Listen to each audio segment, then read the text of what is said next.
Uh, there goes our recording. Welcome. We'll start over. Welcome, Head Start, and welcome to our Head Start Advocacy Series. This webinar will be focused on engaging parent advocates. And because you are signed up for this webinar, you are signed up for our series.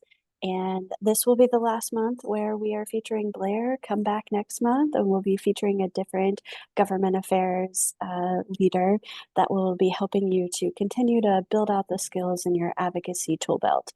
So without further ado, I'm going to turn it over to Blair Hyatt so he can take you away into engaging and building up your parent teams.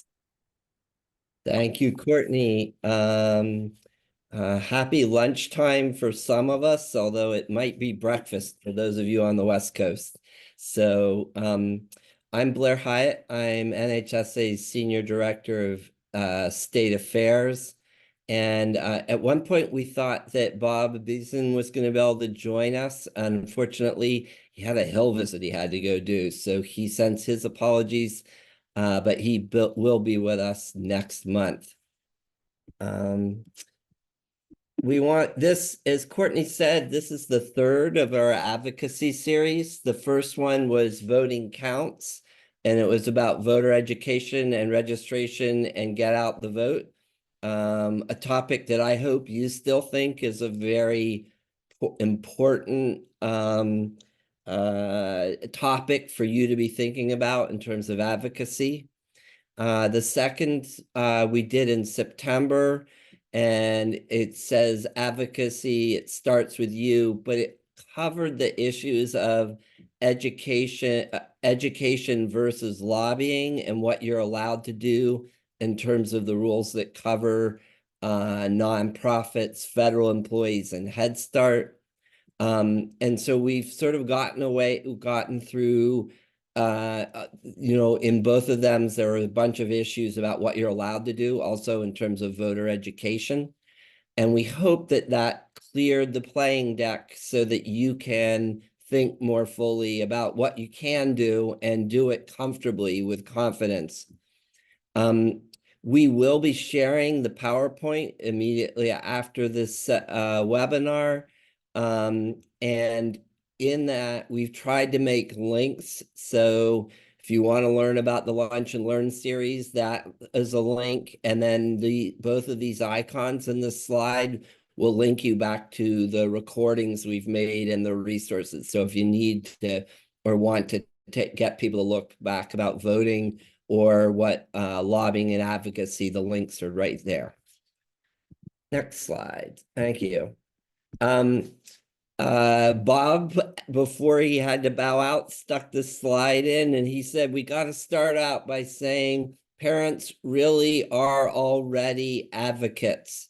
And we can't say that enough. We're not trying to get people to do something they don't already have skills and abilities doing. Next slide, please.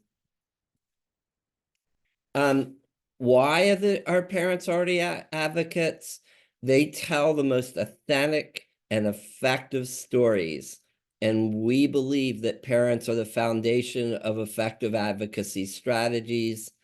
And they get the ear of staff in your legislative leaders. They get your legislative leaders' attention because they're the people that really are the people we're trying to influence, them and their children, and they're the ones that are best able to communicate how we influence them. And then hopefully we back it up with data, but they are really effective. And that's why we're starting off here. Couple goals for the webinar. One is to help people think how they can systematically recruit a team of parent advocates every year. We are thinking about a team. When you get a team, the team feeds on itself and it makes it easier for you. I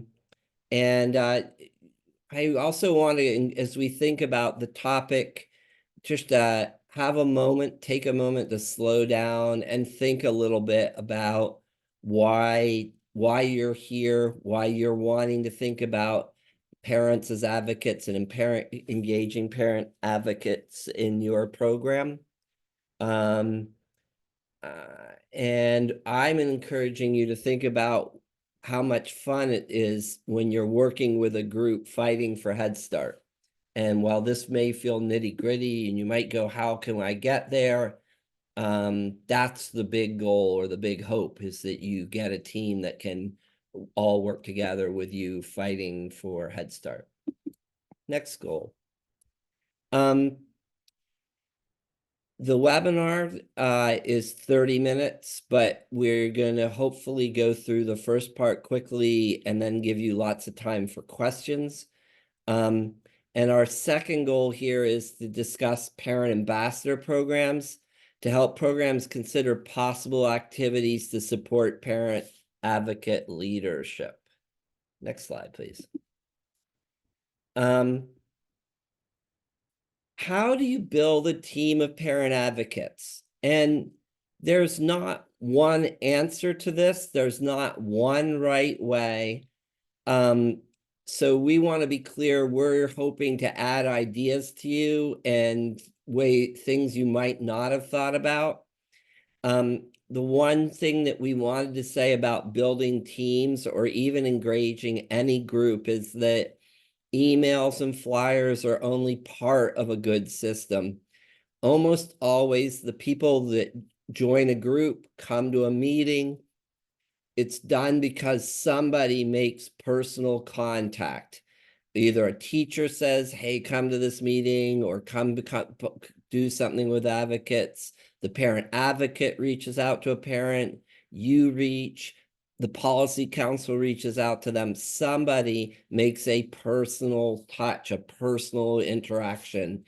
And that's true of any organizing. So we're encouraging you to think how to use all the different people in your program to reach out to parents who might be effective advocates. And we would say our guest from talking to people is your policy council is a good place to start. They're already identified themselves as leaders and often are anxious and wishing they could fight for Head Start and would be glad to work with you as advocates. But that doesn't have to be the way. There's lots of other ways to do it. Next slide, please. We are encouraging you again to think about this systematically. As you're probably well aware, with all of the turnover in parents, you're constantly trying to rebuild your parent team. And I think not systematically means also think in a calendar year mode. What opportunities might work for your programs at enrollment, maybe? Beginning of the year parent nights might work, center meetings, policy council meetings. And take a moment and think about what opportunities are working for people in your program. And I think we've got plenty of time. I wonder if anybody has another idea or a place that's been successful for them that they would like to share in terms of making contact with parents. Anybody out there that would like to, has another idea, something we didn't ask? No brave souls. Okay. Next slide, please. The other part that we wanted to say here is that when we talk with programs, the most effective communication in terms of parents is done using text messaging. And this is a question for you to think through. Does your program use text messaging to communicate with parents?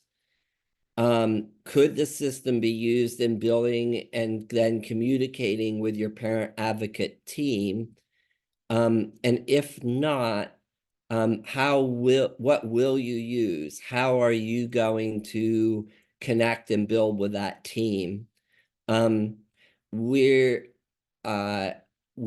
think that many programs, but we're not sure. We don't have data but we do know that parents are not reading email So email, which is often a way programs communicate with their staff or other, advocacy pieces.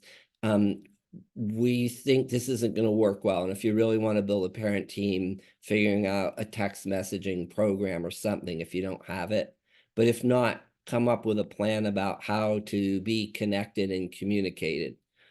And uh, and there's lots of ways that that could happen. And I'll just tell a story. Was when I was the director of the Pennsylvania Head Start Association for about 5 or 6 years. I had 4 parents on my board, and they, after every board meeting, they would make me go to the bar and they would ask me all the questions they wanted to ask and tell me what they thought about the board meeting.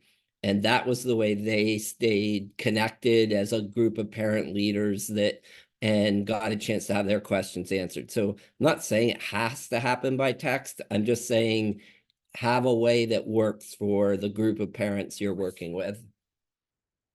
Next slide, please. We want to offer you a special opportunity here. We've put this out very subtly, but we are looking for a couple programs that would like to help us, because our plan right now is to pilot this, the use of this tool that I'm about to explain. And then once we have some programs that can talk about how it's worked, we're going to really promote it next spring and summer. And so we've created this QR code because our understanding is most parents at this point have smartphones, and it links them and asks them for the basic information you would need if you want to be an advocate. So it basically asks them for their name, their phone number, their email address, but more importantly, their cell phone number. And if you want to learn all the details, which I'm not going to spend time doing that today, that little square, the little picture of the flyer, the full flyer, if you link on that, it gives all the details. But what we've done is we're using this to help NHSA develop parent advocates.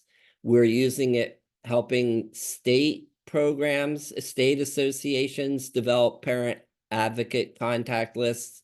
And then if your program pilots it with us, we will also share back all of the parents that sign up with you with your program. So it's a one-stop piece where parents can be connected to your national advocacy, their state advocacy, and your program advocacy. And if your program is interested in that, we will be sharing this. The person you should contact is Linda Adams, and her email address will be in the PowerPoint notes. And if you're not wanting to wait for that, NHSA's emails are always the first initial of the first name and then the last name at nhsa.org. So Linda Adams is ladams@nhsa.org. So I'm hoping a couple of you that will spark your interest and you can help us pilot a brand new project that's not just about your parent advocacy, but growing parent advocates nationally on the state level and with your local program. Next slide, please. We wanted to talk about one other specific program, which honestly, these programs are all slightly different, but there are a number of parent ambassador programs that have been organized by state and regional associations. So you can see some of them: Illinois, Washington, Maine, and the National Migrant and Seasonal Association and the state of Washington. We'll note that the state of Washington actually held a national meeting. You can see the little flyer for the Parent Ambassador Institute this spring. And all of these programs, this is an area where there is money. People are funding foundations, funding money to grow parent leadership. And it adds extra resources so you can help your parents develop skills like confidence in public speaking, how to understand and present data, how to understand issues. So we really think that's worthwhile, and you can go to each of those associations' websites and read more about their parent ambassador programs to get ideas. If you want even more help exploring this, feel free to reach out to me. And I can either answer questions or connect you with one of these associations because they understand the importance of these parent ambassador programs and will be happy to support you if that's a project you would like to do, with your parent teams, your parent advocacy teams.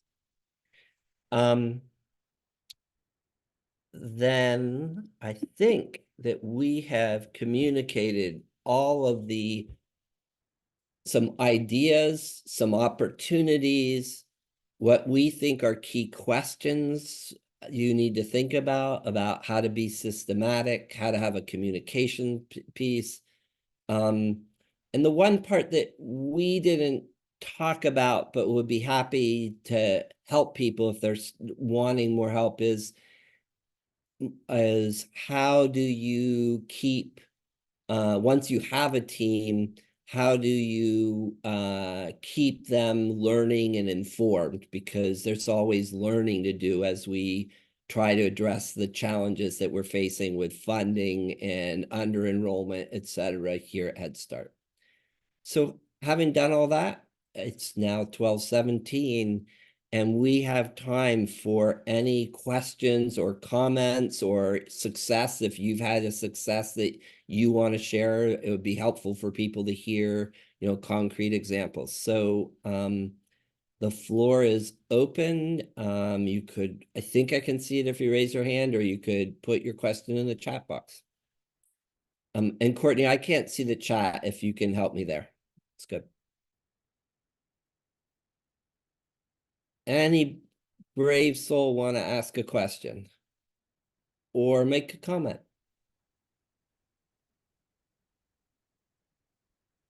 Courtney, are you seeing any questions in the chat? No questions in the chat so far, but you do have the ability to raise your virtual hand. I'll see it.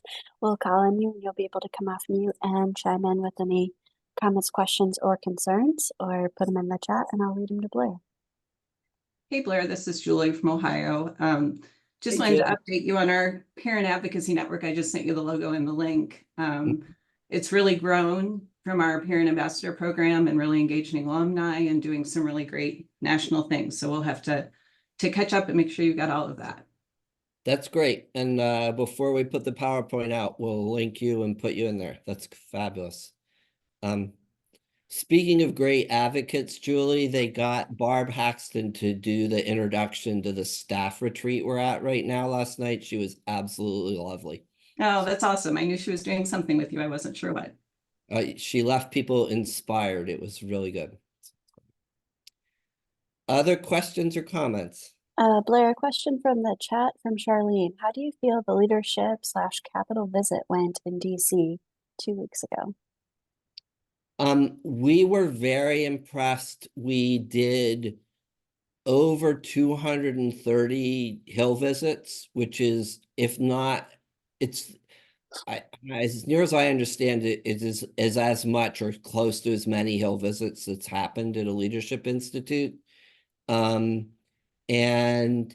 for all the contentiousness of how things feel by our media and the election, by and large, people felt like the visits were productive. And honestly, I think the ones that were more productive weren't the ones necessarily with our friends. They were the ones actually where people were nervous because the people we were talking to weren't necessarily our big supporters. So that's it. And And then I'll tell one story. I got asked to go to a visit with four women from California, and none of them had done hill visits before, and they were great. It was so good watching a team of four people support themselves do something. And I showed up and they're like, "Oh, you're coming to the meeting?" And I'm like, "Yes." And she goes, "Well," they go, "Well, what do you want to say?" And I said, "I'm not here to say anything. You're organizing the visit. I'm probably just going to say at the end something like, what they said is really accurate and it's true all across the country. And if you need any data to back it up, I'll give it to you," which is what happened. But it was really fun watching people step in and learn and grow their confidence in their ability to do a hill visit.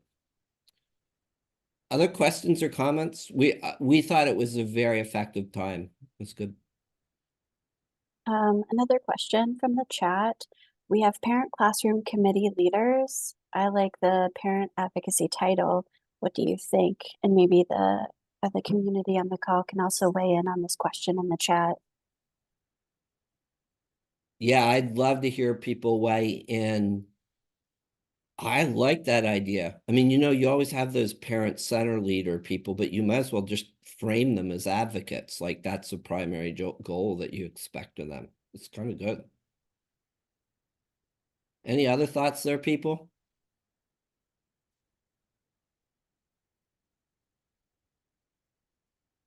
I mean, it certainly seems true to me often that while rightly, I think we understand that parents are advocates, but I'm not sure they always understand or have enough confidence to fully own what they can do. So I think that's a great way to frame it for them.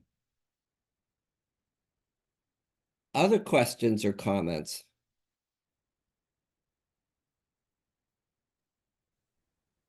Thank you, Julie. We got your link. Okay. Oh, Great. No, nice. yeah. There she is. It's the great work Amanda's doing here. Yeah.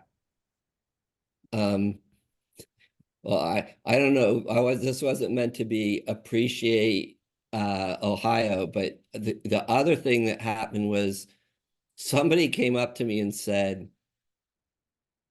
"Who is that Amanda Yancey woman from Ohio? I went to do hill visits with her. She was amazing." So anyway, she really did. She's really, it's fun watching her having I've grown heard up. from others as well, so I think she can hear. So I will make sure she gets the message. That's good. All right. Any other comments, questions, thoughts? Well, I appreciate having a little time to do a lunch and learn with you. As always, we're here. The next series is going to be building on what we've done here on the first three. We're going to talk more about advocacy and in particular setting up program visits where staff and or political leaders, representatives and senators come visit programs, because we know that those visits can have a profound effect. Actually being in a program is huge. And in particular, we are talking about that because with the election coming up and a new Congress forming in January, our senators and representatives having a solid relationship and foundation about what is Head Start and being connected to us is going to be really important. So our goal is that all of these people have had a visit in the last year, so that we are present in their mind, and they have, we have Facebook that shows them reading books, kind of like the things we're going to show you in a second. But that's where we're going to be headed next month. Next slide. And a couple different things. If you ever don't remember what's happening, we have a QR code that just takes you to our events calendar. You can do that to catch, if That constantly gets updated. Next slide. And we want to remind people that the Parent and Family Engagement Conference coming up December 16th through 19th, 2024 in San Diego. And there again, the QR code if you want to register. I think we've covered everything. If not, is there anything I'm missing, Courtney? All set, folks. Thank you so much for joining us. We hope to see you next month, and that you'll check out some of our other offerings and join us on the advocacy work we're doing here at NHSA. Have a great day. Hey, everybody.